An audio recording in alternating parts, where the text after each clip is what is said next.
o Evangelho de João, capítulo 8, versículo 23. O tema é realidades opostas. Repete comigo, realidades opostas. Para você entender o tema, o Evangelho de João vai tratar de coisas muito opostas. Quando você fala de Evangelho, você fala de um Deus que você não vê, mas que pela fé que foi colocada pelo Espírito Santo de Deus no seu coração, você consegue se relacionar com Ele, sim ou não? Então o Evangelho fala dessas realidades opostas. Fala do céu, da terra, fala deste mundo, fala de algo que nós temos por esperança, que é a vida eterna. O Evangelho é profundo, né? Quem acha que o Evangelho é profundo? Nossa, é muito profundo. Quando você começa a meditar no Evangelho, você fica, meu Deus, realidades opostas. Então, essa mensagem vai falar sobre isso. Vós sois de baixo, eu sou de cima. Vós sois deste mundo, eu não sou deste mundo. Espírito Santo, eu te clamo nessa hora, Pai, que o Senhor venha falar neste lugar, ministrar aos corações, que o poder do Teu Espírito Santo conduza essa mensagem, porque eu não estou aqui simplesmente por conhecimento, eu estou aqui, tenho a convicção que pelo poder do Teu Espírito Santo, pelo agir infinito da Tua graça, que nos conduz à Tua palavra, que nos conduz à crença que Tu és aquele que haveria de vir, e que Tu és aquele que vai voltar, no nome santo de Jesus Cristo. Amém e amém. Vós sois de baixo, eu sou de cima. Vós sois deste mundo, eu não sou deste mundo. O Evangelho de João é o Evangelho que trata de duas coisas muito interessantes. O Evangelho de João trata de uma questão devocional e trata também do Deus que é Cristo Jesus. O Evangelho de João, Jesus se identifica como um Deus. O Evangelho de João, diferentemente dos três primeiros evangelhos, os três primeiros evangelhos vai falar da era presente e da era vindoura. Ou seja, nós estamos aqui, mas a promessa que Cristo fez para nós é que um dia nós iremos morar em outro lugar.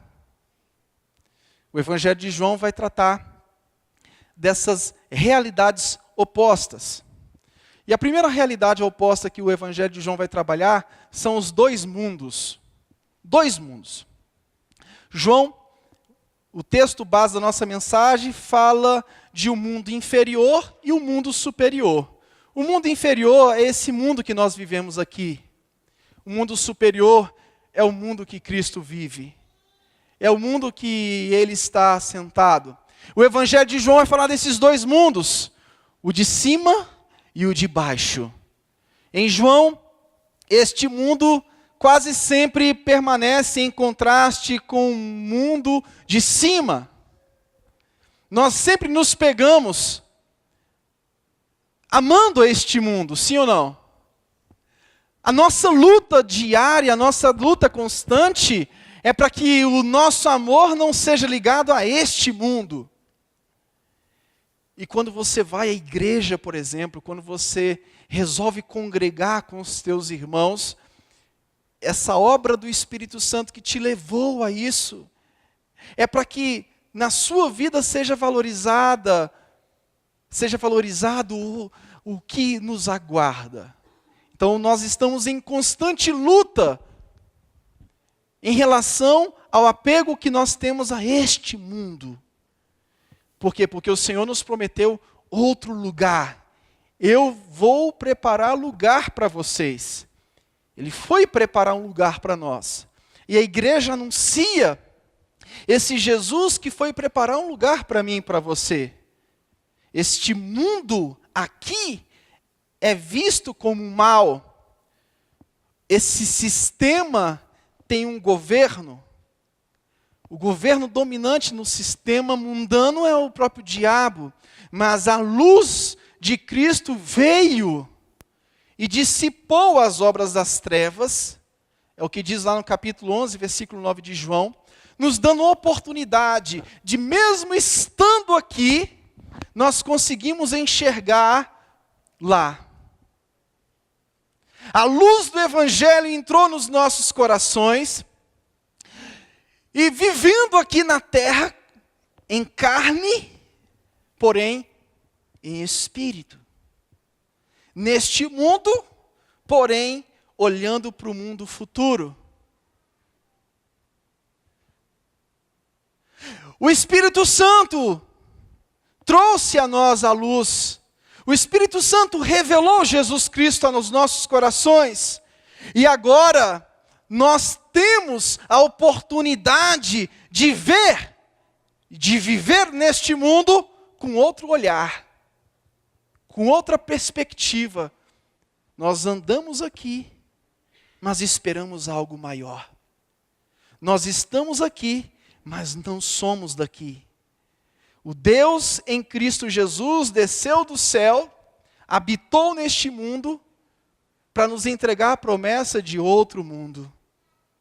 O Deus eterno desceu, se fez carne, morreu para que eu tivesse vida. E essa vida me deu acesso, me dá acesso a algo superior. Mas eu ainda estou nesse mundo inferior. Eu ainda estou aqui. Mas aguardando o cumprimento dessa promessa do Cristo que desceu, que ressuscitou e prometeu que vai voltar mais uma vez. Que vai voltar mais uma vez. Lá no capítulo 3, versículo 13 do Evangelho de João, diz que ninguém subiu ao céu, senão o que desceu do céu. Jesus veio do céu para cumprir a missão que Deus deu para ele. Voltou e um dia retornará. Ele veio como um pão vivo, nos deu a graça de participar do seu corpo e do seu sangue. Mas ele voltará agora, não mais como um pão vivo. Ele voltará como um grande juiz, separando ovelhas de bodes, separando aqueles que foram alcançados pelo Evangelho e por aqueles que odiaram o Evangelho. Ele desceu como pão vivo, mas não voltará mais como pão vivo. O pão vivo que desceu do céu é a oportunidade que nós temos hoje, e nós participamos desse momento. Por quê? Porque ele desceu do céu. Nós participamos do corpo e do sangue de Jesus porque ele se desfez da sua glória. Ele deixou a sua glória e habitou no nosso meio. Cumpriu sua missão. Mas existe algo que nos aguarda, existe algo que nos espera. Eu subo para o meu Pai e vosso Pai, meu Deus e vosso Deus. Capítulo 20, versículo 17. Quando ele ascende, ele aparece os anjos e fala para aqueles varões galileus: olha, por que vocês estão assustados? Esse mesmo Jesus que vocês estão vindo subindo é o mesmo que vai descer. Ele está subindo, mas ele vai descer. Então são dois mundos, o mundo daqui e o mundo de lá. Nós vivemos aqui, estudamos, trabalhamos, casamos, criamos os nossos filhos, sustentamos, buscamos estrutura, mas existe outro mundo guardado para todos nós. A segunda realidade oposta que o Evangelho de João nos traz é trevas e luz. Então a primeira realidade oposta, repete comigo, a primeira realidade oposta são dois mundos. Diga, dois mundos, inferior e superior. A segunda realidade oposta que o Evangelho de João trata é de trevas e luz. Esse mundo inferior é um mundo de trevas. Vocês já pararam para observar? Eu estava olhando aquele caso do lutador de jiu-jitsu que estuprou e matou aquela criança. Gente, esse mundo é de trevas. Esse mundo jaz do maligno.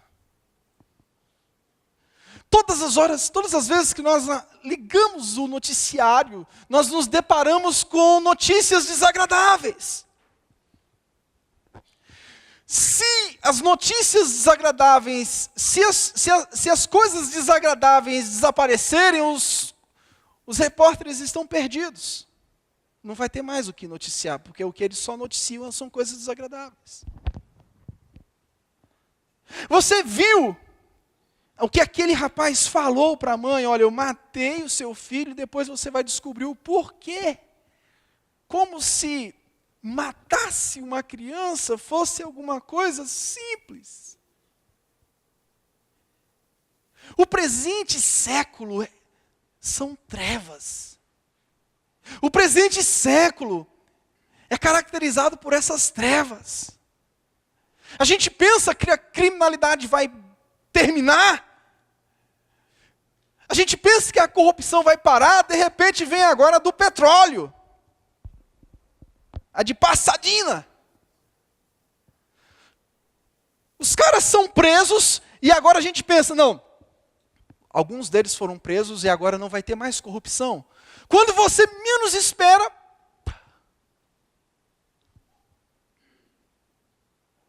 nós vivemos no mundo de trevas. Cristo veio para o reino das trevas a fim de trazer a sua luz. Diga glórias a Deus. Luz e trevas são conflitos. Capítulo 1, versículo 5 de João diz que a luz resplandece nas trevas e as trevas não prevaleceram contra ela, mas ela existe. Até a luz do Evangelho chegar, o que nós temos são trevas. Eu creio que a luz do Evangelho vai chegar nesse rapaz, nesse lutador de jiu-jitsu. O pai dele e a mãe dele vão dizer que glorificado seja o nome do Senhor, que meu filho cometeu essa barbaridade, mas se encontrou com o Senhor Jesus. Já a família do outro lado não vai dizer a mesma coisa. Vai dizer, está se convertendo para ganhar a redução de pena. Mas enfim, isso não cabe a nós. A luz chega onde há trevas. A luz resplandece nas trevas. E as trevas não podem prevalecer. Então, nessa realidade oposta de trevas e luz, a luz ganha. O Evangelho prevalece. Mas as trevas ainda existem. Elas existem. Elas existem. Até a luz chegar, muitas tragédias acontecem. Não porque a luz do Evangelho chegou atrasada. Por que o Evangelho não chegou antes? Mas por que nós chegamos atrasados? É por isso que nós precisamos pregar esse Evangelho. A tempo e fora de tempo. Há tempo e fora de tempo. Por isso que eu e você temos que pregar o Evangelho. Porque às vezes a pessoa que está passando por nós, tomando um cafezinho no trabalho, é uma pessoa que vai cometer uma loucura, vai acabar com a vida de outra pessoa. A luz do Evangelho é apregoada por todos nós. Jesus é a luz, diz o capítulo 8, versículo 12, e veio para que os homens não mais permaneçam nas trevas, mas possam ter a luz da vida e serem capazes de andar na luz para não tropeçarem. Porque se a luz do Evangelho nos alcança, o que vai acontecer comigo e com você? Nós não vamos tropeçar. Se você está no caminho escuro, e você acende a luz, o que acontece? Você não vai tropeçar. Você não vai tropeçar. João 12:36 diz que os que recebem a luz tornam-se filhos da luz, filhos de Deus. Entretanto, apesar dessa luz do Evangelho ter vindo, alguns homens amaram mais as trevas do que a luz. A gente vai se encontrar com essa realidade. Mesmo a luz do Evangelho estando à disposição do homem, alguns homens vão amar mais as trevas do que a própria luz do Evangelho. Então, você pregou a palavra de Deus, amém. Você fez a sua parte. Agora não quer dizer que todos aqueles que ouviram o Evangelho vão se converter a ele. É aí que mora o problema. O mundo vai continuar com trevas e com luz. Até a volta do nosso Senhor, nós vamos ter que conviver com essas realidades opostas. Existem dois mundos, o mundo inferior e o mundo superior. Até a consumação dos séculos, esses dois mundos vão ter que conviver. Até a consumação dos séculos, trevas e luz vão existir. Agora, onde chega a luz, as obras das trevas são dissipadas. Em terceiro lugar, outra realidade oposta, carne e espírito. Vamos repetir a primeira. Mundo inferior e mundo superior. A segunda realidade oposta, trevas e luz. A terceira realidade oposta no Evangelho de João, carne e espírito. A carne pertence a esse mundo inferior, porque carne não pode herdar o reino de Deus. Você lembra que quando Pedro recebe aquela revelação e diz, tu és o Cristo, o Filho de Deus? E Jesus diz, olha, não foi carne nem sangue que te revelou isso. Porque carne e sangue não podem revelar as coisas de Deus. A terceira realidade oposta é a carne e espírito. Carne pertence a esse mundo inferior. Espírito pertence a algo que nós herdamos da parte de Cristo Jesus. A carne, ela é nascida na sua primeira vez, da vontade da carne, é o que diz o capítulo 1, versículo 13. E na segunda vez, essa mesma carne, que não se transforma, é influenciada pelo poder do novo nascimento. O homem nasce do Espírito. Mas, mesmo nascendo do Espírito, essas duas realidades continuam sendo opostas. Pastor, eu nasci de novo, aceitei a Jesus, sou crente em Jesus, mas essas duas realidades continuam sendo opostas entre si, carne e espírito. Você tem agora a oportunidade de dizer não, você tem a oportunidade agora de ter controle sobre os seus atos pecaminosos, pelo poder do Espírito Santo, mas essas duas realidades elas vão se chocar de vez em quando. Agora, aquilo que é mais forte vai prevalecer. Aquilo que é alimentado vai prevalecer. João 3,16 diz que o que é nascido da carne é carne, o que é nascido do Espírito é Espírito. O homem em si é fraco e mortal, somente na operação do Espírito Santo que ele se torna forte para vencer essa realidade oposta, essa luta constante que ele vai ter. Essa luta é constante, mas no novo nascimento, ele consegue vencer isso. Uma nova realidade, agora esse homem passa a viver. O homem que é nascido do Espírito, ele consegue adorar o Senhor. Capítulo 4 de João diz que Deus é Espírito e é necessário que os que o adorem em Espírito e em verdade. Adorar em Espírito não quer dizer adorar no Espírito humano. Significa que a adoração é dotada de um poder do Espírito Santo. Então, nós temos a condição de adorar o Senhor em espírito e em verdade, porque o Espírito habita em nós. Existe um contraste, existe uma realidade oposta, a adoração em espírito e em verdade, com aquilo que a carne quer, com aquilo que a carne deseja. A adoração era feita em Jerusalém ou em Gerizim, e agora o Espírito de Deus eleva a nossa adoração. A nossa adoração era somente algo inferior, era no templo.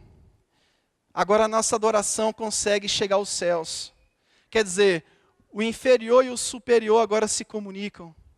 O Deus que saiu do mundo superior, habitou entre nós, deu oportunidade para nós que estamos nesse mundo inferior, termos acesso ao que está lá em cima. Adoração é isso. Adoração é esse processo do Deus que se faz carne, morre no nosso lugar, nos dá um direito de ter livre acesso a Deus. E agora, eu que estou embaixo, consigo enxergar pelos olhos da fé quem está lá em cima. Sem a morte de Jesus, eu não conseguia enxergar a Deus. Mas agora, pela fé, eu consigo enxergar o nosso Deus. Eu e você conseguimos enxergar o Deus Todo-Poderoso. Agora houve essa junção. O Evangelho de João é muito poderoso, é muito forte, porque ele fala dessa junção daquele que está aqui embaixo e de quem está lá em cima. Somente o sangue de Jesus pode fazer por nós essa conexão. Ligar o mundo inferior com o mundo superior. Fazer com aquele que é nascido da carne ser nascido do Espírito. Fazer com aquele que vive no mundo inferior consiga alcançar as promessas do mundo superior. Agora nós temos livre acesso, agora nós temos essa oportunidade, o horizontal enxergando o vertical. Agora eu consigo ver as coisas de Deus, agora eu consigo orar e Deus me responder, agora eu consigo fazer o meu devocional e ter um Deus Todo-Poderoso recebendo esse devocional. Eu oro e Deus ouve. Foi necessário que alguém saísse de lá de cima, viesse aqui para baixo, para quem está aqui embaixo, enxergasse o que está lá em cima. Isso são as realidades opostas. Houve essa junção. O que tudo isso tem a ver com você? Vamos lá? Joga a aplicação, por favor, que eu vou colocar no slide agora. O que tudo isso tem a ver comigo? Tudo isso parece muito teológico e tal, mas vamos ver que tudo isso tem a ver com você e comigo? Vamos lá. Primeira questão que eu queria destacar. O mundo é objeto do amor de Deus. O mundo inferior e o mundo superior agora se comunicam. A luz prevalece sobre as trevas. O Espírito prevalece sobre a carne. E o que a gente aprende é que o mundo é objeto do amor de Deus. O que eu aprendo de tudo isso é que o mundo é objeto do amor do nosso Senhor. O que eu aprendo é que aquele que se desfez da sua glória, teve compaixão de quem estava aqui miserável. O mundo é objeto do amor de Deus. O mundo, o cosmos, essa ordem criada, e a terra em particular, o mundo criado, é objeto do amor de Deus, porque foi Ele que criou. Foi Ele que criou o mundo, então nós somos objetos do amor de Deus. Nós somos objetos da salvação de Deus. Lá no Evangelho de João, capítulo 3:16, diz que Deus ama o mundo. No versículo 17 diz que Ele enviou o seu Filho para salvar o mundo. No capítulo 4:42 diz que Jesus é o Salvador do mundo. No capítulo 1, versículo 29 diz que Ele veio para tirar o pecado do mundo. Hoje nós temos condições de andar em santidade porque Ele veio tirar o pecado do mundo. No capítulo 6, versículo 33, a Bíblia diz que Ele veio para dar vida ao mundo. A segunda implicação prática do que eu falei é que nós não devemos amar o mundo. Primeiro, nós somos objeto do amor de Deus. Segundo, nós não devemos amar esse mundo. Porque aquele que estava no mundo superior morreu por nós nesse mundo inferior, e agora o que nós temos que fazer é continuar vivendo aqui, porque não tem como nós sairmos aqui, a não ser que a morte nos alcance, ou que Jesus volte. Mas a nossa atitude prática em relação a tudo aquilo que foi feito por Jesus, é de não amar esse mundo. Se um homem ganha o mundo inteiro, conforme diz Marcos 8,36, ele cumpre todas as ambições e objetivos humanos, mas perde a si mesmo. Ele perde a si mesmo. Você estava aqui perdido, eu estava aqui perdido. De repente vê esse Jesus e nos encontra. Eu estava sem vida, agora vem Jesus e me traz a vida. Eu estava nesse mundo, Jesus veio e me ofereceu algo muito melhor que esse mundo. Então a minha atitude prática é não amar este mundo. Não amar este mundo. 1 de João, capítulo 2, versículo 15, a palavra de Deus diz também acerca desse amor que nós temos. Não ameis o mundo, nem as coisas que há no mundo. Se alguém amar o mundo, o amor do Pai não está nele. Porque tudo que há no mundo, a concupiscência da carne, a concupiscência dos olhos e a soberba da vida, não procede do Pai, mas procede do mundo. Ora, o mundo passa, bem como a sua concupiscência, aquele, porém, que faz a vontade de Deus, permanece eternamente. Diga glórias a Deus. A terceira implicação prática, nós precisamos pregar, porque existem muitas pessoas que ainda estão alienadas de Deus, estão distantes de Deus, estão longe de Deus, e Jesus nos levou a pregoar o ano aceitável do Senhor, porque existem muitas pessoas que estão alienadas, que ainda não conhecem, que são considerados como rebeldes, distantes da comunidade da graça do Senhor, decaídos e precisam de conhecer a Cristo Jesus. Precisam conhecer a Cristo Jesus. Muitos estão alienados em relação a Deus. Muitos odeiam a Cristo. Muitos desprezam o emissário de Deus, Jesus Cristo. Capítulo 7, versículo 7 do Evangelho de João diz: não pode o mundo odiar-vos, mas a mim me odeia, porque eu dou testemunho a respeito de que as suas obras são más. Subi vós, outros, à festa. Eu, por enquanto, não subo, porque o meu tempo ainda não está cumprido. Disse-lhe Jesus estas coisas e continuou na Galileia. A quarta implicação prática desse contraste, dessa realidade contrastante, mundo inferior, mundo superior, luz, trevas, carne e espírito. A quarta implicação prática, como nós vamos viver no mundo? Como nós vamos viver neste mundo? Tá ok? Nós temos uma promessa de um mundo futuro, mas estamos no mundo presente. Vivemos nessa vida, mas temos outra vida. Estamos aqui, mas não somos daqui. E como viver no presente século? Nós vamos viver conforme uma nova realidade que nos alcançou. Diga amém. Nós vamos viver como homens que foram escolhidos dentre o mundo para pertencer a Cristo Jesus. Nós vamos viver como homens que foram escolhidos pelo Senhor para viver conforme o Senhor. Capítulo 17 de João diz: manifestei o teu nome aos homens que me destes do mundo. Eram teus, tu nos confiaste, e eles têm guardado a tua palavra.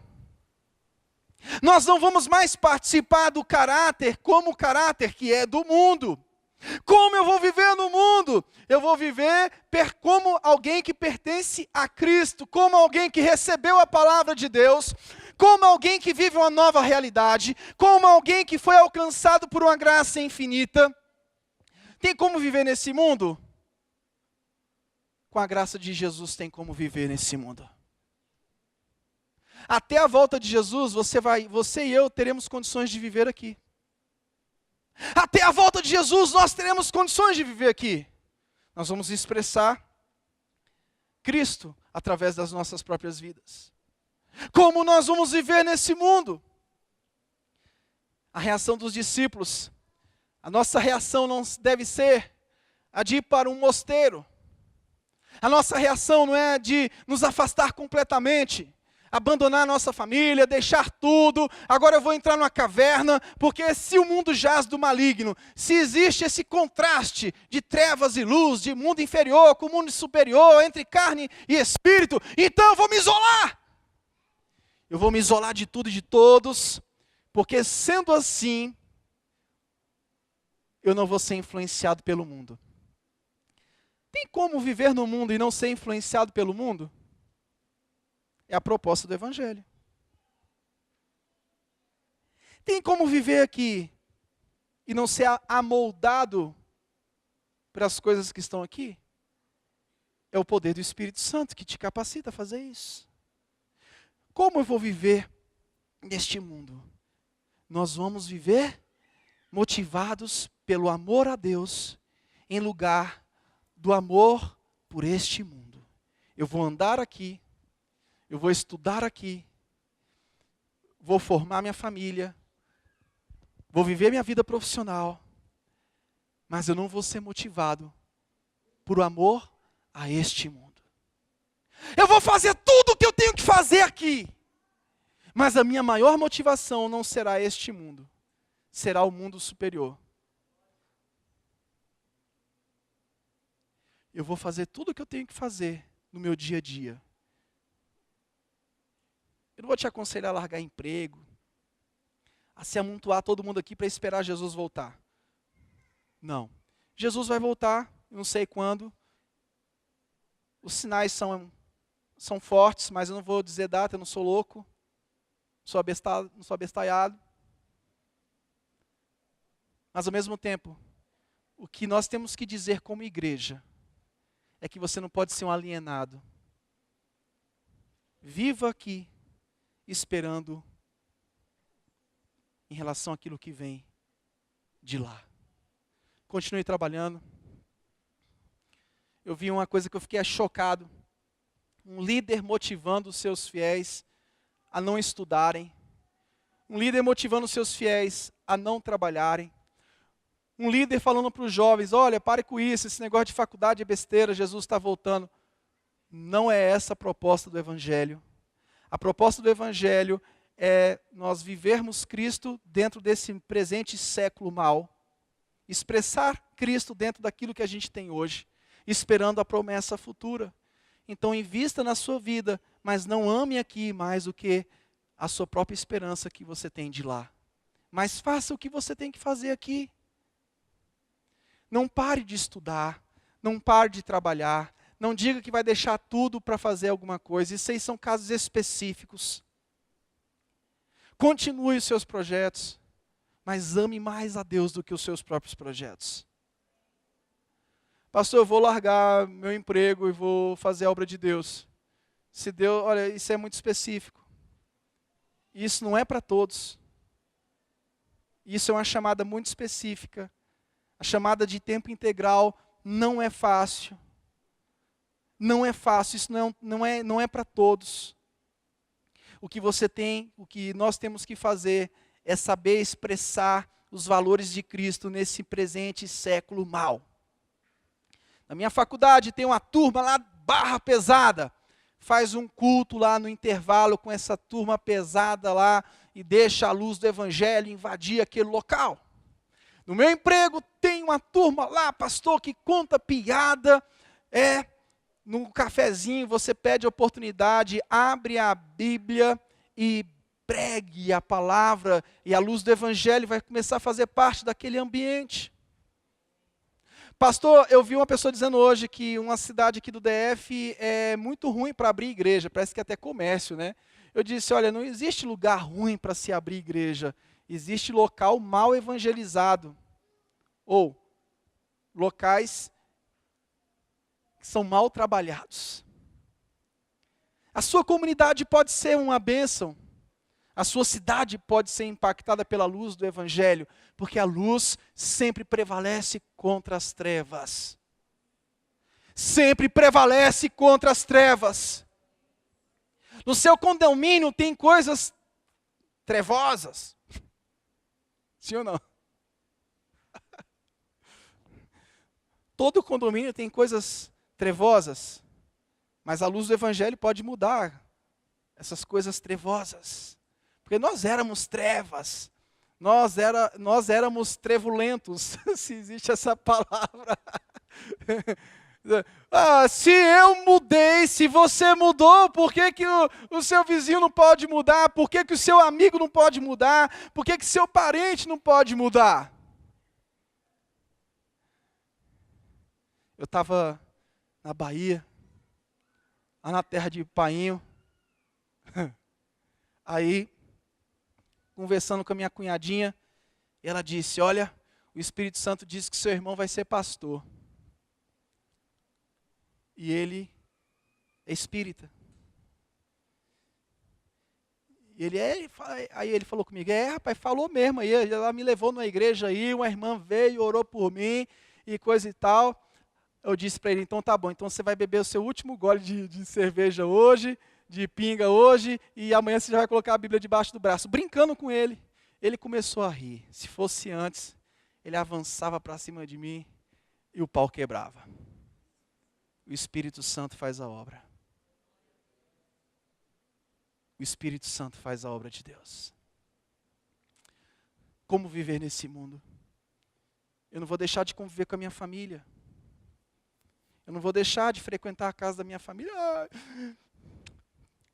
Minha família é espírita, pastor, o que eu vou fazer? Eu vou ficar só dentro da igreja? Não, vai lá. Não faça o que eles façam, mas vai lá. Conviva com eles. Participe da mesa com eles. Familiar. Eu tenho um amigo que é espírita, o que eu faço? Eu ignoro. Não ignore não. Você é luz. A luz prevalece sobre as trevas, não é o que diz a palavra de Deus. Se a luz prevalece sobre as trevas, por que você tem medo das trevas? Se a luz prevalece sobre as trevas, por que eu terei medo das trevas? Eu não vou desafiar as trevas, mas eu quero ser luzeiro nas trevas. Eu não quero ficar debaixo de um alqueire, aquela luz escondida. Eu quero ser luz. O Evangelho de Cristo tem que fluir através da minha vida. E uma vez eu falei para ele, deixa eu te dizer uma coisa. Eu comprei uma Bíblia apologética, que ensina sobre seitas, heresias, e dei para ele. Falei, cabra, lê aí o Evangelho de João, lê as notas de comentário. Se você quiser ler, amém. Se não quiser ler, você me devolve. Não, Michel, eu vou ler. Lê aí, que isso é benção para a tua vida. O Espírito Santo está começando a fazer a obra. Cadê aquela evangelização mais intrépida? Nós vamos fazer isso em nome de Jesus. Deus vai te dar graça, vai te dar força e intrepidez para ter uma evangelização mais intrépida. A sua evangelização não pode ser ecumênica, mas ela também não pode ser fraca.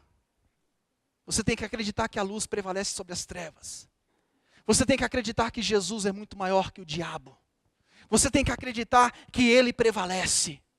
Pode ter resistências no início, mas eu saberei, pela graça de Deus, viver neste mundo. Houve uma irrupção. Jesus trouxe o reino dele. Jesus trouxe luz. Jesus trouxe a bondade de Deus em Cristo. Jesus trouxe essa oportunidade. Como filhos de Deus, vamos anunciar essa paz. Vamos anunciar essa palavra. Meu amigo, não vem não, pastor. Vem sim, em nome de Jesus. Vamos começar a interceder. Ligue para ele, ore por ele. Vamos convidar para essa conferência. Aquela família, pastor, não sei se vem não, vem sim. Comece a interceder por essa família que você está convidando para estar conosco aqui na conferência em maio. O Espírito Santo é poderoso para converter. O Espírito Santo é poderoso para falar. O Espírito Santo é poderoso para mudar os paradigmas, para tirar os preconceitos culturais. O Espírito Santo é poderoso para fazer uma grande obra que eu e você não daremos conta de fazer. O Espírito Santo vai fazer essa obra, eu tenho convicção nisso, porque Ele está vivo, Ele está ativo, Ele está agindo, Ele está agindo. Vamos desempenhar essa missão no mundo que não tem outra esperança a não ser a esperança do Cristo ressurreto. Vamos desempenhar essa missão para a glória de Deus. Deus vai te usar no seu trabalho, Deus vai te usar na sua casa, Deus vai te usar na sua família, Deus vai te usar no seu emprego, Deus vai te usar dentro do metrô, no ônibus, Deus vai te usar no carro dirigindo, Deus vai te usar em todos os lugares que você pisar a planta dos seus pés. Deus quer te usar, Deus quer te usar tremendamente. Deus vai te usar para colocar pessoas dentro do carro e se dirigir até a igreja. Deus vai te incomodar, você vai parar de andar com o carro vazio e vai começar a encher seu carro de vidas, de vidas, de vidas. Você vai trazer essas pessoas para a casa do Senhor. Ligue para ela e diz: olha, eu tenho um convite para você especial. Mas diga com firmeza: eu quero te fazer um convite especial. Vamos à casa do Senhor. Aí, pastor, mas será que vai me ouvir? O Espírito Santo é poderoso. Quantas pessoas estão afastadas do Evangelho? Quantas pessoas que você conhece que estão afastadas da graça? Estão longe, perdidas. Por que você não está correndo atrás dessas pessoas? Comece a correr atrás dessas pessoas urgente. Porque existe um poder do Espírito Santo na sua vida. Porque existe algo poderoso na sua vida e você está desconhecendo. Você é um servo, uma serva de Deus.